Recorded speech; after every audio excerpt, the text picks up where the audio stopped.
नमस्कार साथियों। एक डेट को याद कर लेना है, अपने मन और मस्तिष्क में उस डेट को बिठा कर रख लेना है। डेट है 17 दिसंबर सन 2023। क्या है इस डेट के दिन? इस डेट को है मध्य प्रदेश लोक सेवा आयोग 2023 की सिविल सर्विसेज होने वाली है, उसका प्रीलिम्स का एग्जाम है।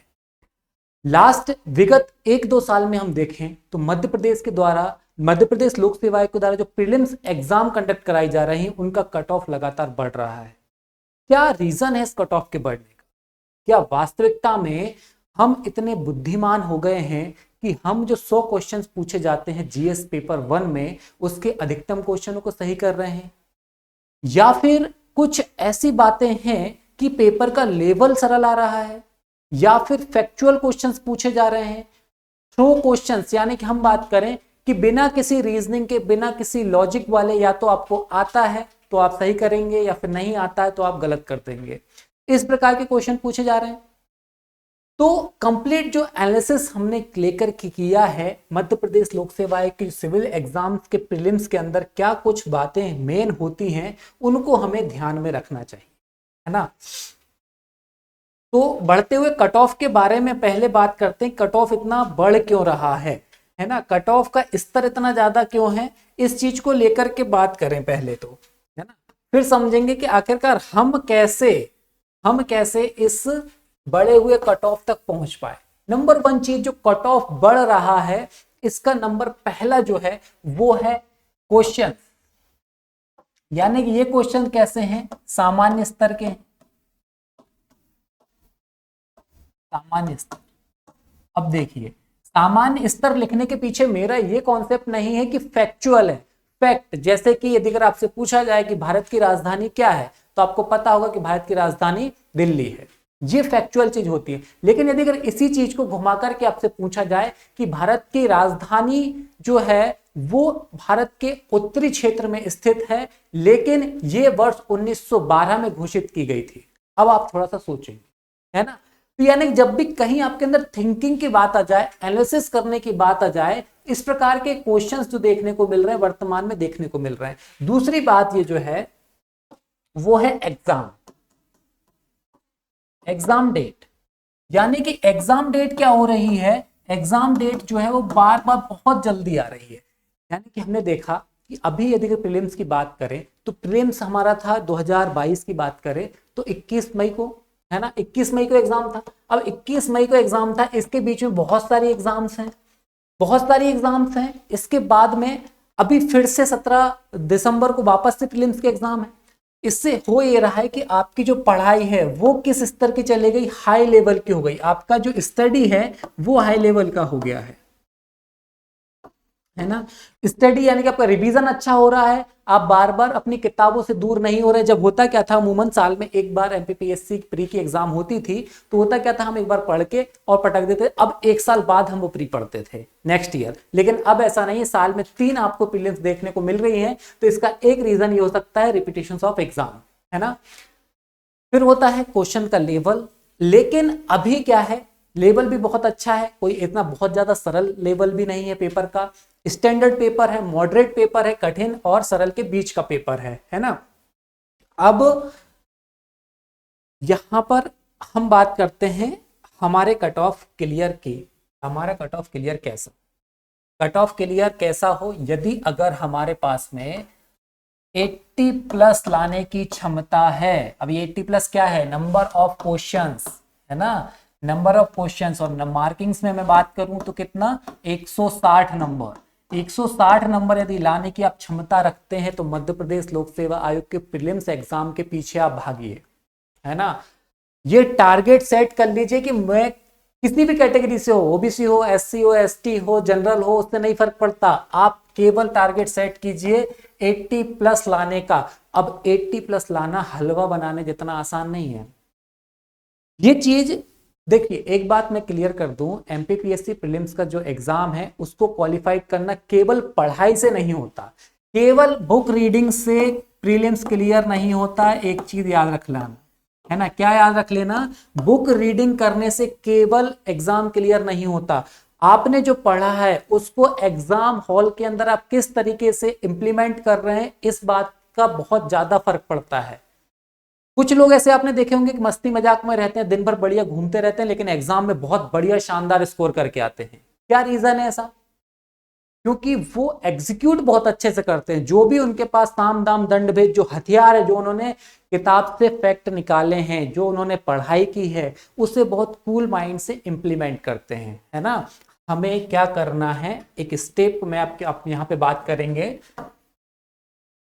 कट ऑफ क्लियर कैसे हो, 80+ नंबर ऑफ क्वेश्चंस कैसे सही हो, पहली रणनीति है उसको ध्यान। अच्छा, न्यू पेज ले लेते हैं, वहां पे आपको बेहतर तरीके से समझा पाएंगे।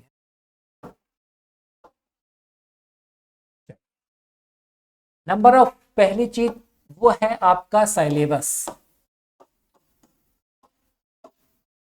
प्रीलिम्स का जो सिलेबस है वो है 10 यूनिट के अंदर।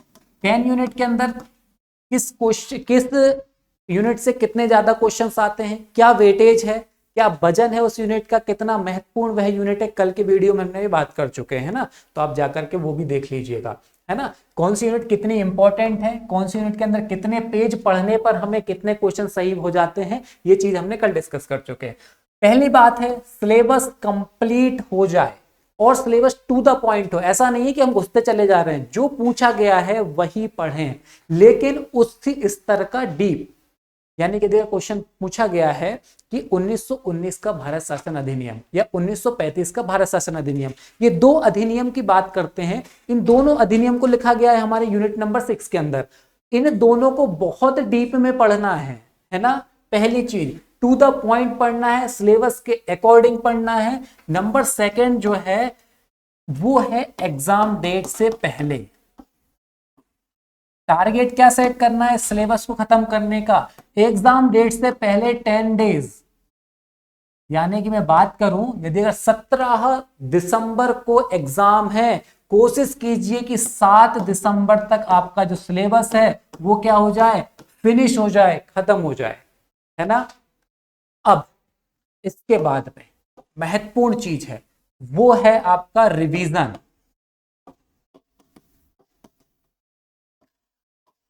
रिवीजन हमें करना बहुत जरूरी है, क्योंकि आपके दिमाग के अंदर जो भी चीजें होती हैं वो 24 घंटे के अंदर ऑलमोस्ट 60% जो है वो धुंधली हो जाती हैं।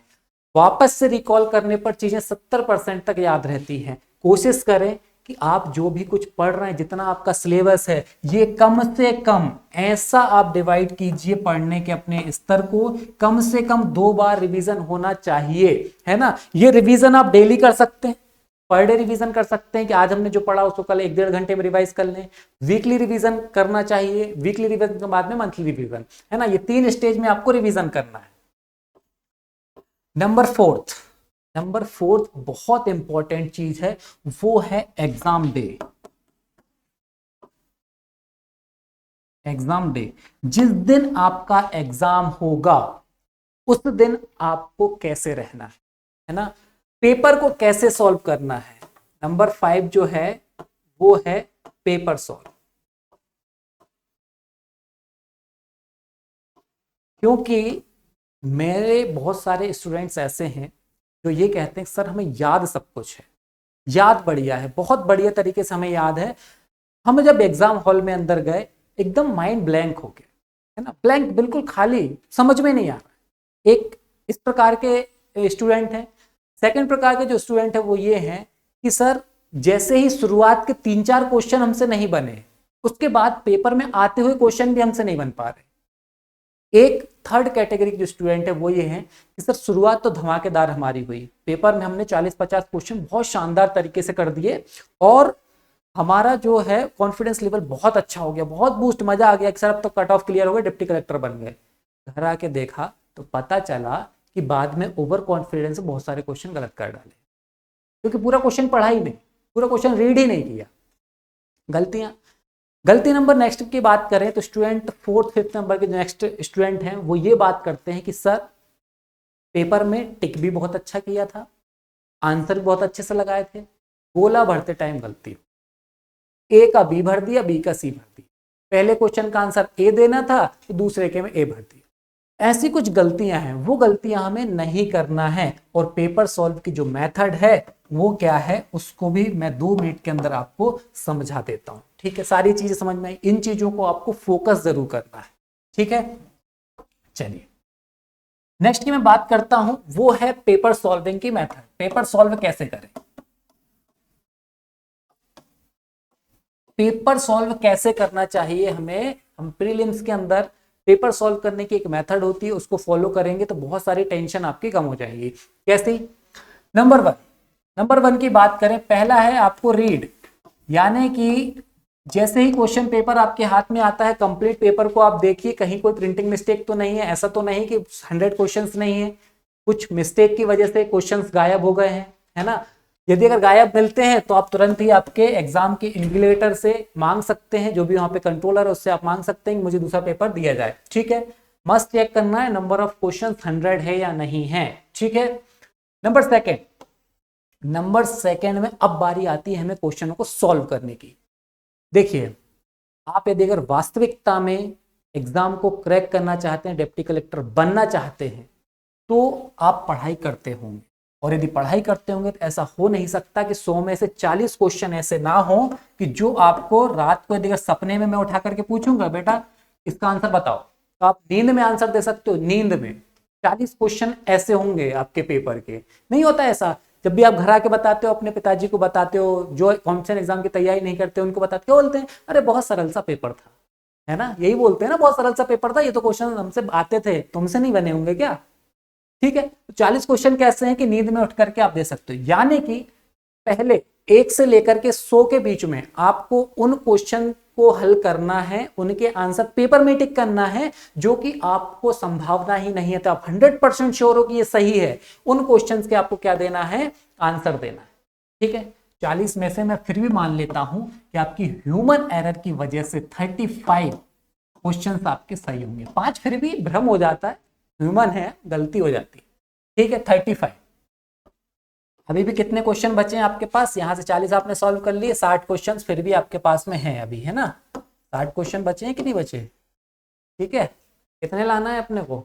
80 लाना है। 80 नंबर ऑफ क्वेश्चन सही करना है यार, ये समझ लेना कि ये नंबर की बात कर रहा हूँ, है ना, नहीं तो 40 सही करके जाओगे।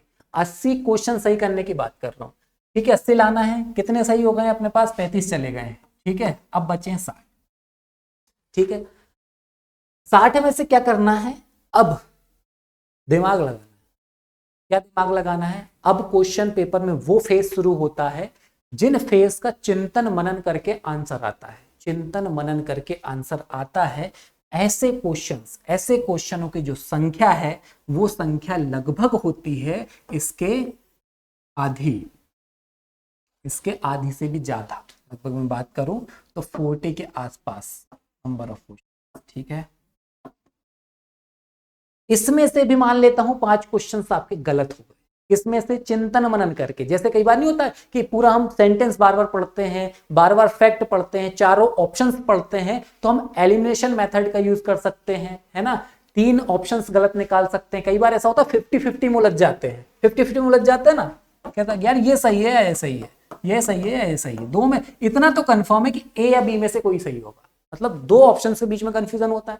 उनमें थोड़ी देर और मेहनत करें तो क्या हो जाएगा, हमारे यहाँ पे मान लेता हूं कि ऐसे आपके 40 क्वेश्चन होते हैं। यदि आप घर आके एनालिसिस करोगे तो मेरी बात से आप एग्री करोगे कि होते हैं ऐसे क्वेश्चन। 35 यहां भी मैं मान लेता हूं कि सही है, 35 यहां भी मान लेता हूं सही है। 70 यहां पर क्या हो जाते हैं आपके क्वेश्चंस जो है सही। अब टेंशन नहीं लेना। अब देखो, पहला टेंशन तो यही हट जाएगा आपका। 40 क्वेश्चन जैसे ही ये सही हो, आप कंफर्म हो जाए कि हाँ बिल्कुल सही है ये, आप सर्कल भरना शुरू कर दीजिए। 40 क्वेश्चन के आप जो सर्कल हैं वो आपके ओएमआर सीट में बहुत ज्यादा केयरफुली एक उंगली आप ऐसे रखिए कि हाँ यही ए है और मेरा क्वेश्चन नंबर जो भी आप सॉल्व कर रहे हैं एक का ए ही नंबर सही है और यहाँ पे अंदर लिखा हुआ होता है और वही आप फिल कर रहे हैं। ठीक है, एक उंगली रख के चलिए।